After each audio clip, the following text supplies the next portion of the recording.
From New York Bay to the end of the Harlem River line, join us as Artification explores the art scenes along the Hudson River Valley.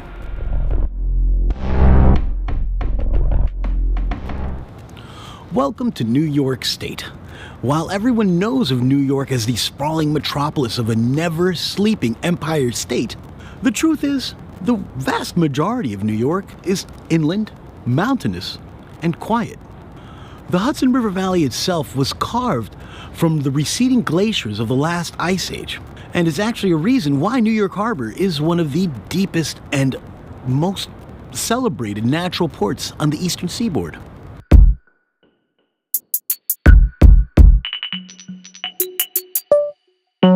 The Dutch loved this area because it was rich in so many resources, but its number one export was beaver.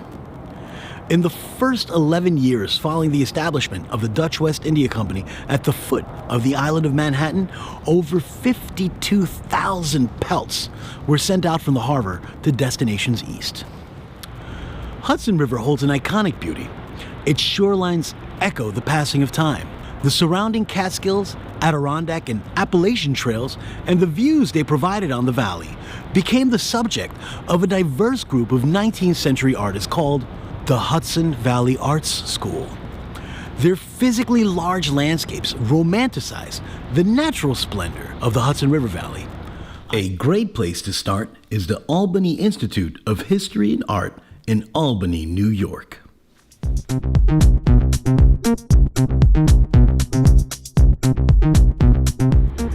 Today, the Hudson River Valley is much like any other river valley, a collection of towns spread out over a wide area on both sides of the river.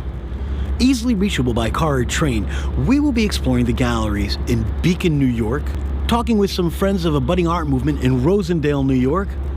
We sat down with Biddle, one of the directors of the Wassaic Project, and a special interview with Alex and Allyson Grey, and an even more interesting walkthrough through their upcoming Entheon construction. Our first destination, Beacon, New York. Let's go make some friends.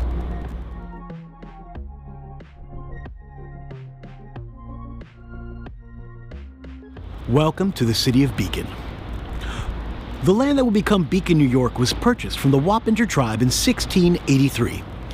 In recent history, this area has become a de facto destination for arts, with facilities like the Dia Beacon. Located only 70 miles north of New York City, Beacon is full of natural charm, and its main street runs the length of the town, with galleries peppering the street.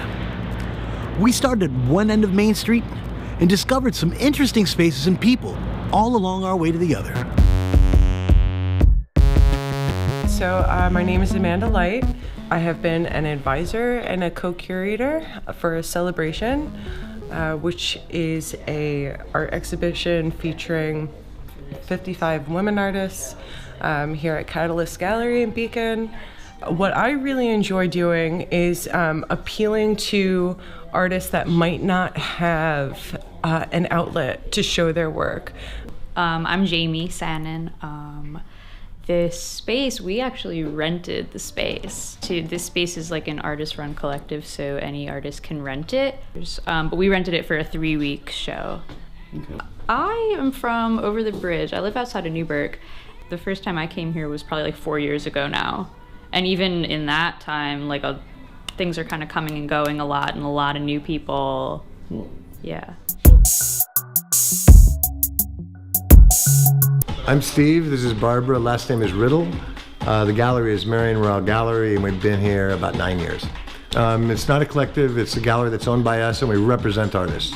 What's funny, it was probably more of a bastion for arts 7 years ago, but now it's becoming, I think, popular, so it's becoming gentrified, which is a good and bad thing. It's a good thing because we sell expensive art, and so it's good that folks are coming in that can actually afford it. It's a bad thing because it is pushing some people out, which we don't like because we like the variety of the whole area. But in general, Beacon has come into its own. So it is an art town, there's no doubt about that. My name is Russel Cusick, and I have the Russel Cusick Gallery here on the east end of Main Street in Beacon. And I have had a couple of galleries here in the Hudson Valley. I've been in Beacon since 2010, and I've been in this space for just over 2 years. I call it fast track gentrification because it's almost unprecedented how quickly things have changed in Beacon. I do a lot of, because I live here in the Hudson Valley, I shoot a lot of landscapes, riverscapes, so it's a mixed media process. I call it photo acrylics, for lack of a better word.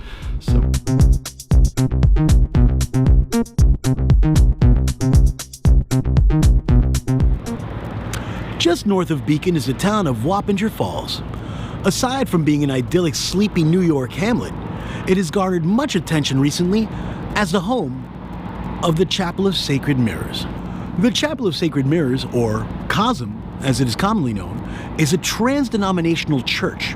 According to its own website, COSM's core mission is to build a sanctuary of visual art specifically to inspire the artist's creative path, because according to COSM, art is religion.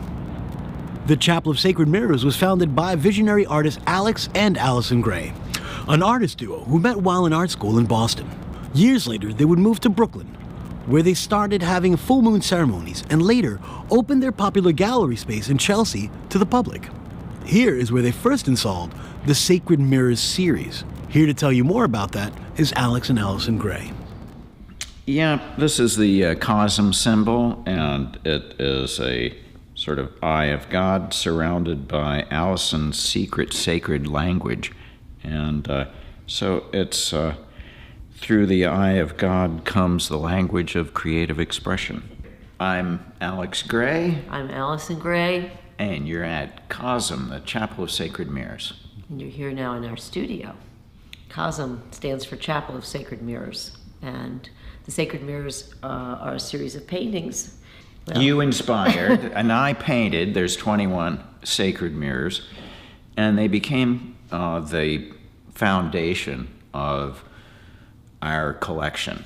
We were inspired in 1985 after a simultaneous vision to build a temple to house the sacred mirrors.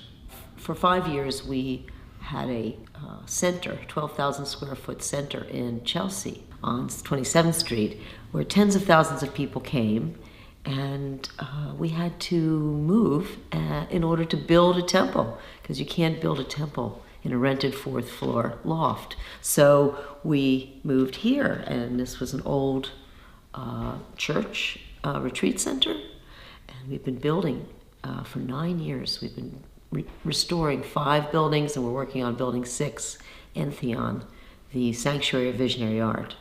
We'd been looking all over and finally found this place, this wonderful 40-acre place in Wappinger, New York, easily accessible by the train, and just one stop past Beacon. And it seemed like the perfect place. 10 feet into this property, we knew that this was the place. And because there were turkeys that were mating in the driveway on Earth Day when we came up here to see it for the first time in 2007. Alex and Allyson took some time out of their day to take Artifications viewers on a tour of Entheon, now in its 9th year of construction. Alex, you want to lock the door and come out the other way? Okay. So we were performance artists. We met in a class called Conceptual Mixed Media. And that's what kind of artists we really have always been. Conceptual, meaning that the thought comes first. Mixed media means anything goes. You can make it out of social sculpture. It's like COSM is a work of art. We continued along a multi-floored warren of rooms and learned about proposed exhibition spaces and the intentions behind Entheon.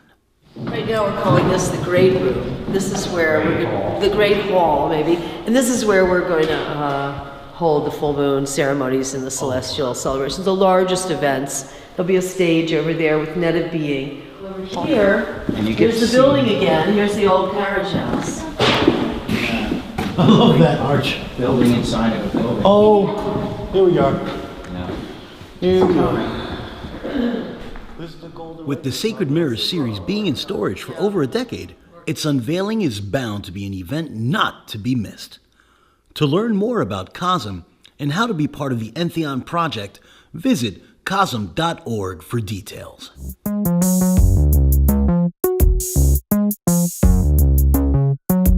I love working with Web Tigress.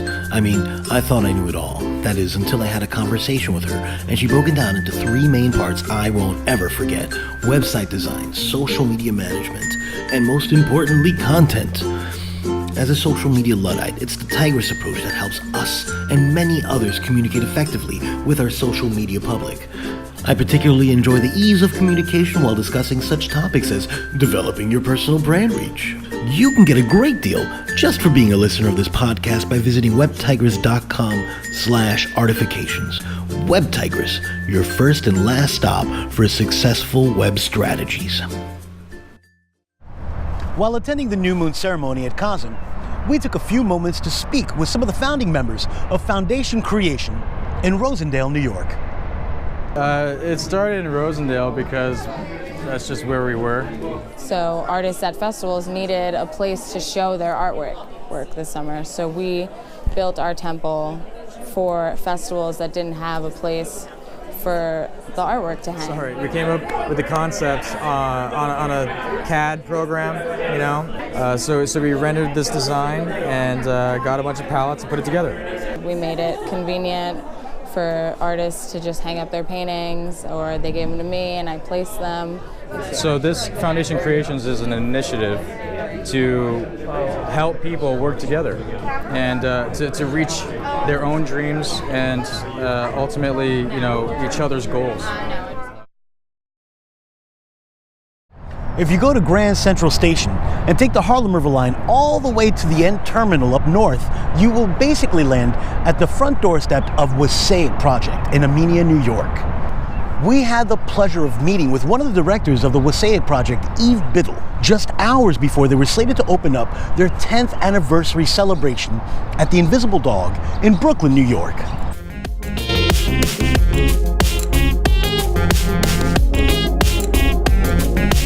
My name's Eve Biddle. I'm one of the founding co-directors at the Wassaic Project, and it was founded in 2008. So this is actually our 10th anniversary season in 2018. So I've been around since the beginning. So there have been some really interesting about being in Wassaic is that we've been hosted in such an amazing way, and we've really collaborated with the community that is there, and we've brought artists in to integrate into that community rather than sort of creating something that's separate. So there's a lot of different ways to get involved. If you're interested in showing your work or coming up for the residency program, I would suggest that you sign up on our mailing list and apply through the open calls. We're always looking for people to volunteer in the Art Nest and to help us out with exhibitions. Just reach out to me or to Jenny. I'm easy to find on the website, just eve@wassaicproject.org. We're always looking for volunteers.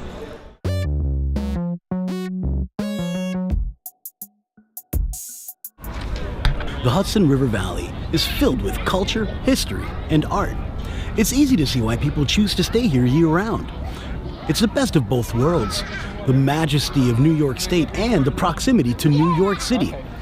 And if you like what you see, then visit us at any of our social media links that you can find right here, or visit us at artifications.us for details. Shout out to the Web Tigress for keeping our web presence strong.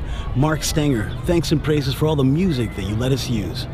I'm your host, Roland Ramos. Our goal here is simple: to make the art world just a little smaller.